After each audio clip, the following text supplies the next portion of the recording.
तो जैसे कि लास्ट एपिसोड के अंदर हमने देखा था लुओ सिंह के उन बीस्ट मैन को मारने के बाद में एक बंदा जो होता है वहाँ पर आ जाता है, जहाँ पर आने के बाद में वो उन बीस्ट मैन को देखते हुए बोलता है कि अरे ये तो बीस्ट मैन है, क्या ये यहाँ पर रहकर सीक्रेटली इंसानों को खा रही थी। और अब इतना बोलते के साथ ही वे सभी वहाँ से भागना शुरू कर देते हैं। वहाँ से भागते हुए बोलते हैं कि जल्दी से यहाँ से भागो और अपनी जान बचाओ, क्योंकि यहाँ पर मौजूद सभी लड़कियाँ चाहे वो बीस्ट मैन है जो कि इंसानों को खाती है। और उनके अब इतना बोलते के साथ ही जो लुओ सिंह होता है वो हमें बताता है कि यहाँ पर जो इंटेलिजेंस है उसके मुताबिक टोटल यहाँ पर 5 बीस्ट मैन जो है वो मौजूद थी, जो कि जो लड़कियाँ थी उन्हें कैप्चर जो है वो किया करती थी ताकि वो यहाँ पर इंसानों को उनकी सर्विस जो है वो दिला सके।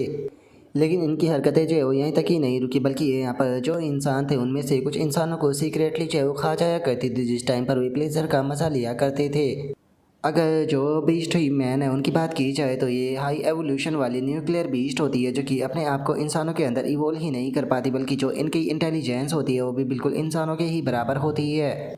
और इस तरह की जो बीस्ट मैन होती है वो इंसानों के लिए और भी ज़्यादा खतरनाक जो है वो बन जाती है। इसीलिए जो स्वेंजर होते हैं उनका ये काम होता है कि इन्हें कैप्चर कर या तो कैद किया जाए या फिर इन्हें मार दिया जाए। और अगर बात की जाए मेरी, तो मेरा नाम जो है वो लुओ सिंह है और मैं एक स्वेंजर हूँ। और मैं आज यहाँ पर केवल इसीलिए आया था क्योंकि मुझे ये इन्फॉर्मेशन जो है वो मिली थी कि यहाँ पर जो भी ईस्ट मैन है वो छुपी हुई है, इसीलिए इन्हें ख़त्म करने का जो मिशन था वो मुझे दिया गया था।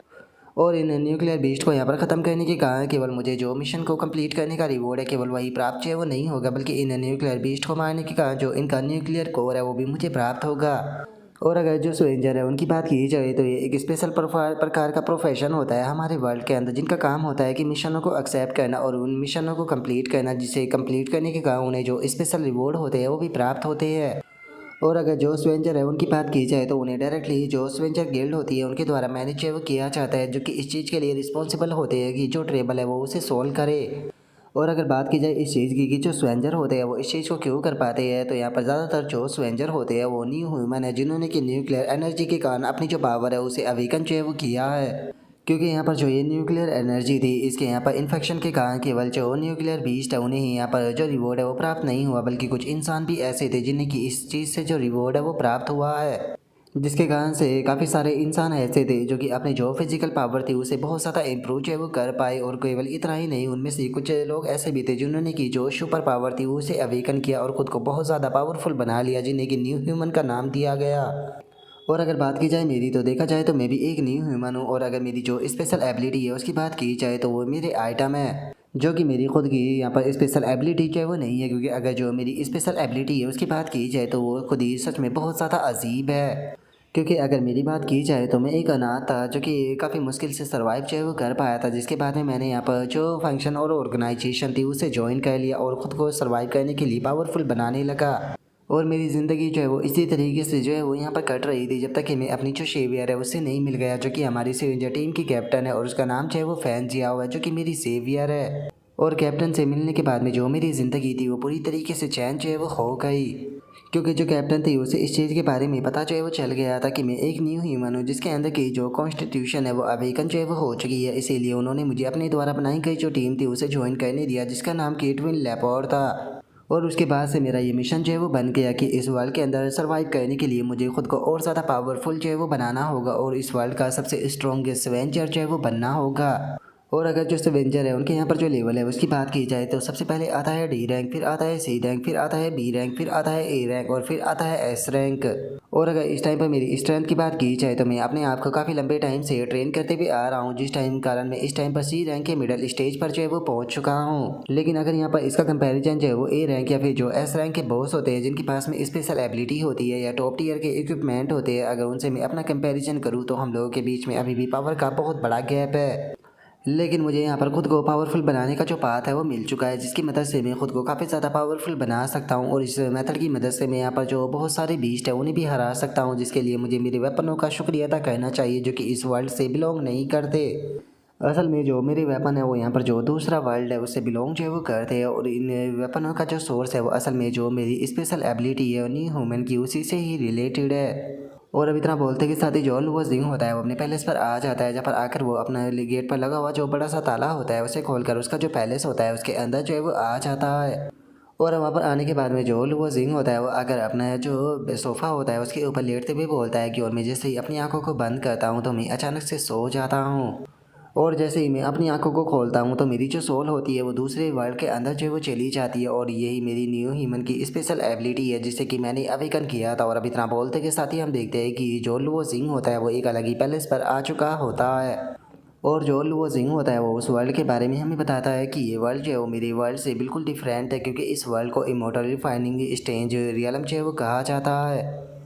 और अगर इस वर्ल्ड की बात जो है वो की जाए तो यहाँ पर तुम्हें देखने के लिए डीमन, मोस्टर, गोस्ट और जो फ्रेक है वो मिल जाएगी। और यहाँ इसी के साथ में यहाँ का अजीब और जो डेथ हो रहा है वो चारों तरफ जो है वो फैला हुआ है, इसीलिए यहाँ के जो खतरे का लेवल है वो बिल्कुल भी हमारे अपोलो क्लिप्स वर्ल्ड से कम नहीं है। लेकिन उसके बाद भी जो ये वर्ल्ड है ये हमारे अपोलो क्लिप्स वर्ल्ड के मुकाबले काफ़ी ज़्यादा ही डिफरेंट है पावर के मामले में, क्योंकि यहाँ पर जो इमोर्टलिटी है उसे कल्टीवेट किया जा सकता है। और लुओ जिंग के इतना बोलते के साथ ही अचानक से हम देखते हैं कि उसके सामने एक छोटी सी लड़की जो होती है वो आ जाती है, जो कि लुओ जिंग के सामने आते हुए उसे बोलती है कि ओ सेक्ट मास्टर फाइनली आप उठ गए। जो सुनते के साथ ही अब लुओ जिंग जो होता है वो अपने पास से जो क्रिस्टल होते हैं उन्हें निकाल कर दिखाते हुए बोलता है कि जो मिशन था वो ऑलरेडी कंप्लीट हो चुका है, जिसका मुझे काफ़ी सारे मटेरियल भी जो है वो मिले और मुझे यकीन है कि इसकी मदद से हम शेरिन के और भी काफ़ी सारे फंक्शन को एक्टिवेट कर पाएंगे। और अब इतना बोलते के साथ ही जो लुओ जिंग होता है वो छोटी सी लड़की के साथ में सामने बना हुआ जो पैलेस होता है उसकी तरफ जाने लगता है, जो कि देखने में काफ़ी ज़्यादा अजीब सा होता है। और अब जो लुओ जिंग होता है वो अपने मन में सोचता है कि मैं जैसे ही अपने जो वेस्ट लैंड है वहाँ पर सोने के लिए अपनी आंखों को बंद जो है वो करता हूँ, और उसके बाद में जब मैं अपनी आंखों को खोलता हूँ तो यहाँ पर मैं एक दूसरे ही वर्ल्ड के अंदर जो है वो आ जाता हूँ। देखा जाए तो इस वर्ल्ड के अंदर मैं कई बार ट्रैवल जो है वो कर आ चुका हूँ, लेकिन जब भी मैं इस वर्ल्ड के अंदर ट्रैवल जो है वो कर आता हूँ तो मुझे यहाँ पर बिल्कुल भी इस चीज़ के ऊपर यकीन नहीं होता और ये चीज़ जो है वो ऐसी लगती है जैसे कि नामुमकिन हो। लेकिन अगर आप लोग जो है वो इस चीज़ को जानना चाहते हो कि मेरे साथ में ऐसा क्यों हो रहा है तो इसके लिए हम लोगों को पास्ट में जो है वो जाना पड़ेगा कुछ महीने पहले। और अब लुओ सिंह के इतना बोलते के साथ ही हमारा व्यू जो होता है वो कुछ महीने पहले पर जो है वो आ जाता है, जहाँ पर कि जो लुओ सिंह होता है वो बताता है कि मैं सोने के लिए जो है वो अपने घर में लेटा था, लेकिन जैसे ही मैंने अपनी आंखें खोली तो सब कुछ बहुत ज़्यादा अजीब लग रहा था, क्योंकि मैं अपने पैलेस के अंदर जो है वो सोया था, लेकिन जिस जगह पर मैंने अपनी आंखें जो है वो खोली थी वो मेरा पैलेस जो है वो बिल्कुल भी नहीं था। ऐसा लग रहा था जैसे कि मैं किसी दूसरे वर्ल्ड के अंदर जो है वो आ चुका हूँ। और यहाँ की हालत को देखने के बाद में स्टार्टिंग में मुझे लगा कि शायद मैं कोई बुरा सपना जो है वो देख रहा हूँ, जिसका मैं उस बुरे सपने से उठने की बहुत ज़्यादा कोशिशें जो है वो करने लगा, लेकिन यहाँ पर इसका कोई भी नतीजा जो है वो नहीं निकला।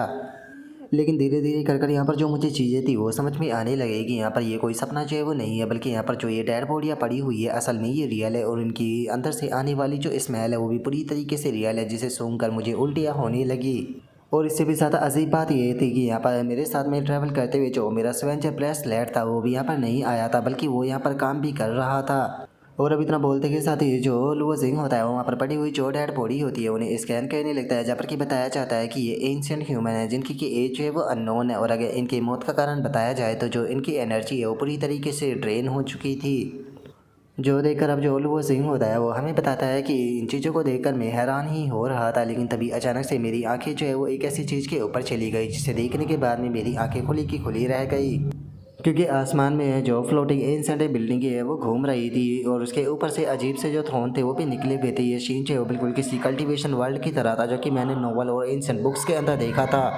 लेकिन नोवेल और एनिमी के अंदर जिस तरीके से जो कल्टीवेशन वर्ल्ड होते हैं उन्हें बताया जाता है, अगर उसका कंपैरिजन जो है वो आज यहाँ से किया जाए तो सच में ये तो उसके मुकाबले बहुत ही ज़्यादा टेरिफाइंग है। और इतना बोलते के साथ ही हम देखते हैं कि लुओ जिंग जो होता है उसके अचानक से सर में दर्द जो है वो होने लगता है, और लुओ जिंग जो होता है वो बताता है कि मैं ये सोच ही रहा था कि आखिर ये किस प्रकार का वर्ल्ड है, लेकिन तभी अचानक से मेरे सर के अंदर बहुत ज़्यादा दर्द जो है वो होने लगा। और थोड़ी देर बाद में मुझे समझ में आने लगा कि ये कोई सर दर्द जो है वो नहीं था, असल में जो इस बॉडी का ओरिजिनल ओनर था उसकी जो मेमोरी थी इस वर्ल्ड से रिलेटेड वो मेरे माइंड के अंदर जो है वो आ रही थी। और उसकी मेमोरी आने के बाद में मुझे इस चीज़ के बारे में पता चला कि इस वर्ल्ड के अंदर जो स्पिरिचुअल एनर्जी जो है वो हुआ करती थी उसे रिप्लेस कर एक मेल इवोल्व एनर्जी के अंदर जो है वो बदल दिया गया, जो कि धीरे धीरे कर यहाँ के लोगों को पागल करने लगी। और जैसे जैसे यहाँ पर जो मेले वॉन्ट एनर्जी थी उसकी मात्रा जो है वो बढ़ने लगी, वैसे वैसे ही यहाँ पर रहने वाले डीमन और मोस्टर जो थे वो और भी ज़्यादा पावरफुल होने लगे और धीरे धीरे करके यहाँ पर लोग मौजूद लोगों को ख़त्म करने लगे, जिसका चारों तरफ ब्लड ही ब्लड बस नज़र आने लगा।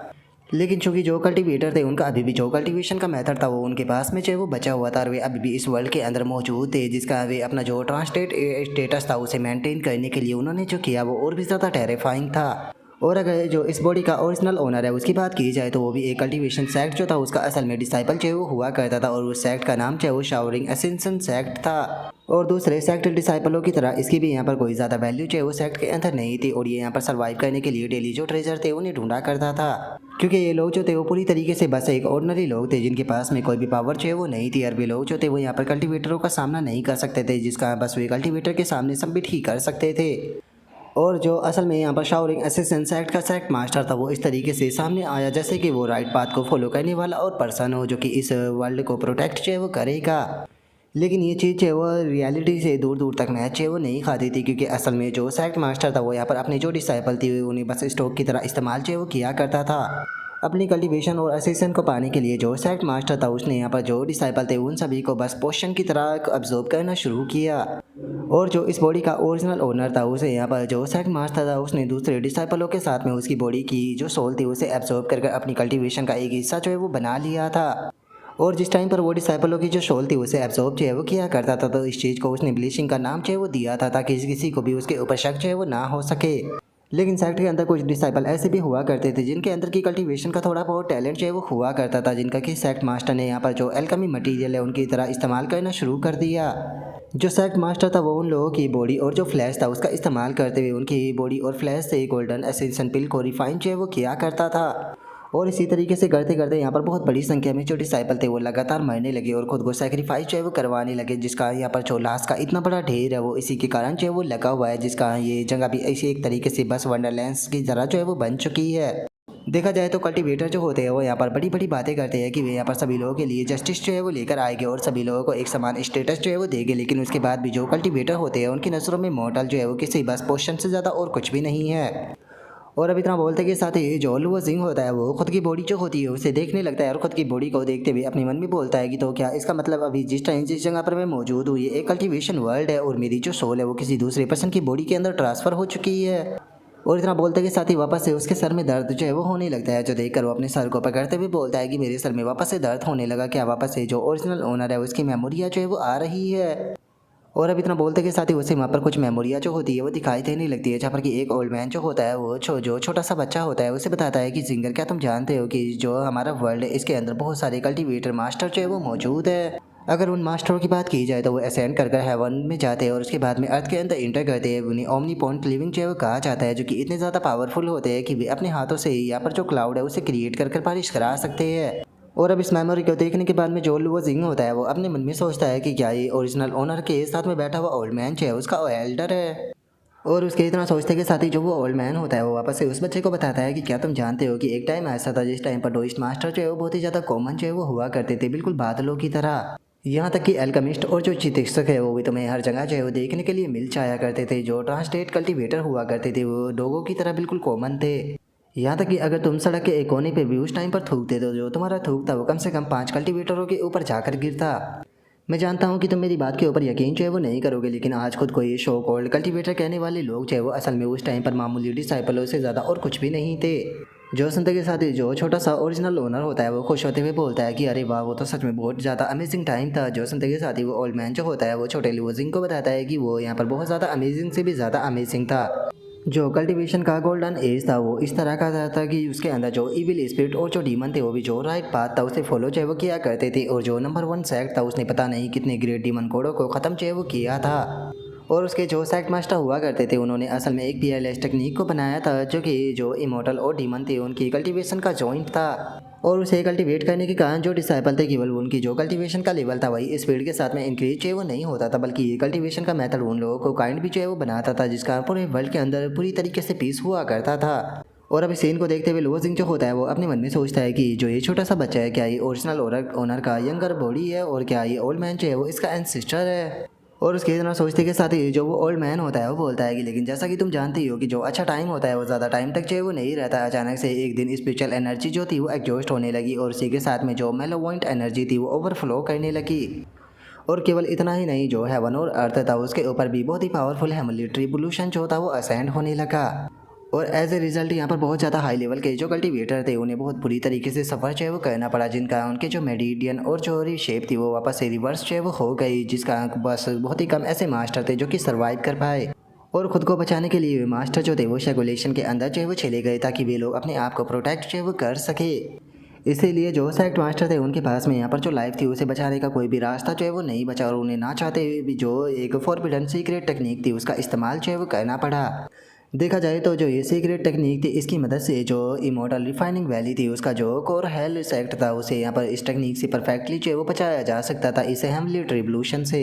लेकिन इस टेक्निक के कारण जो सेक्ट था वो बहुत ही ज़्यादा अंडरग्राउंड के अंदर जो है वो चला गया और अब हज़ारों साल बीतने के बाद में कोई भी पर्सन जो है वो नहीं जानता कि वो सेक्ट जो है वो इस टाइम पर कहाँ पर है। लेकिन अगर हम लोग जो है वो यहाँ पर जो सेक्ट है उसे वापस से रिवाइव जो है वो करना चाहते हैं और जो उसकी रूट है उसे वापस से लेकर आना चाहते हैं तो यहाँ पर जो डिसाइपल है उसे रेस्क्यू करना होगा। लेकिन चूंकि अब इस वर्ल्ड के अंदर से जो स्पिरिचुअल एनर्जी है वो पूरी तरीके से गायब जो है वो हो चुकी है और उसकी जगह जो है ये मेलेवेंट एनर्जी जो है वो ले चुकी है। जिसका ऐसे हालात में जो सेक्ट है उसे तो रिवाइव करने के बारे में भूल ही जाओ, यहाँ तक कि जो सेक्ट की कल्टीवेशन की टेक्निक के मैनुअल थे उन्हें भी यहाँ पर रिपेयर जो है वो नहीं किया जा सकता क्योंकि उसके बहुत सारे पेज ऐसे हैं जो कि पूरी तरीके से डिसअपेयर हो चुके हैं। और इस टाइम पर अपने आप को कल्टीवेटर कहने वाले की काफ़ी सारे जो ग्रुप है वो भी इस टाइम पर सामने अपेयर जो है वो हो चुके हैं जो कि खुद को कल्टीवेटर बताते हैं और उनका कहना है कि वे जो कल्टीवेशन का गोल्डन एरा था उसे वापस से जो है वो लेकर आएंगे। लेकिन ये सच्चाई बिल्कुल भी नहीं है क्योंकि असल में वे लोग जो है वो बस डेमोनिक कल्टीवेटर है जो कि जो मेलेवेट एनर्जी है उसे कल्टीवेट करते हैं। वे लोग जो है वो यहाँ पर इस तरीके से दिखाते हैं कि वे यहाँ पर जो राइट पाथ है उसे फॉलो जो है वो करते हैं लेकिन वे लोग जो है वो असल में जो डेमोनिक पाथ है उसे फॉलो जो है वो करते हैं क्योंकि राइट पाथ को फॉलो करने के कारण वे लोग अपनी कल्टीवेशन को आगे जो है वो नहीं बढ़ा सकते और इन द एंड वे लोग जो है वो मारे जाएंगे जिसका वे इविल पाथ को चूज़ किया है जिसके कारण यहाँ पर जो चीज़ें हैं वो पूरी तरीके से बदल जाती है क्योंकि जो इमोर्टल रिफाइनिंग मेथड है जिसके अंदर कि यहाँ पर हम लोग जो है वो केवल कल्टीवेशन ही जो है वो नहीं कर सकते बल्कि इसका एक इविल पाथ भी मौजूद है जिसकी मदद से यहाँ पर जो सोल और जो ब्लड एसेंस होता है उसे एब्सॉर्ब जो है वो किया जा सकता है मोर्टलों के अंदर से और इसकी मदद से भी अपनी कल्टीवेशन को बढ़ाया जा सकता है। और मैं ये कहानी जो है वो केवल तुम्हें इसीलिए जो है वो बता रहा हूँ क्योंकि हमारा जो प्लान था वो असल में हेवन एंड अर्थ सेक्ट का डिसेंडेंट है और अब तुम इकलौते यहाँ पर बच गए हो जिससे कि सेक्ट को अवेकन जो है वो करना होगा। इसीलिए तुम्हें कुछ भी कर जो हमारे सेक्ट का कल्टीवेशन का मेथड था उसे वापस से जो है वो लेकर आना होगा और जो हमारे सेक्ट की ग्लोरी है उसे वापस लाते हुए जो डेमोनिक कल्टीवेटर है उनका इस वर्ल्ड से पूरी तरीके से खात्मा जो है वो करना होगा।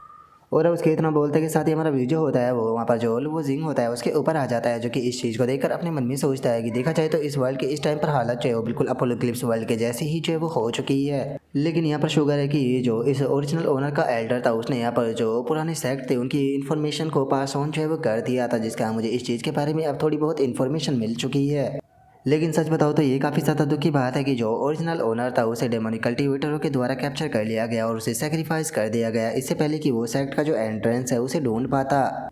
जिसका इसकी फैमिली की जो लेगेसी थी जो कि इसने इनहेरिट जो है वो की थी वो कि अब मेरे पास में जो है वो आ चुकी है। और इतना बोलते के साथ ही वो वापस से जो पास्ट की मेमोरी होती है उसे याद करने लगता है जहाँ पर कि एल्डर जो होता है वो उस बच्चे को बताता है कि तुम्हें इस रास्ते को अच्छे से याद जो है वो करना होगा, ये हमारा विलेज है और ये शावरिंग असिस्टेंट सेक्ट है, तुम्हें इस डायरेक्शन को फॉलो करते हुए जाना होगा और जो रियून्स है उसे ढूंढना होगा क्योंकि जो हमारा सेक्ट है वो अंडरग्राउंड में मौजूद है। और याद रखना इस ब्रेसलेट को हर हाल में अपने साथ में लेकर जाना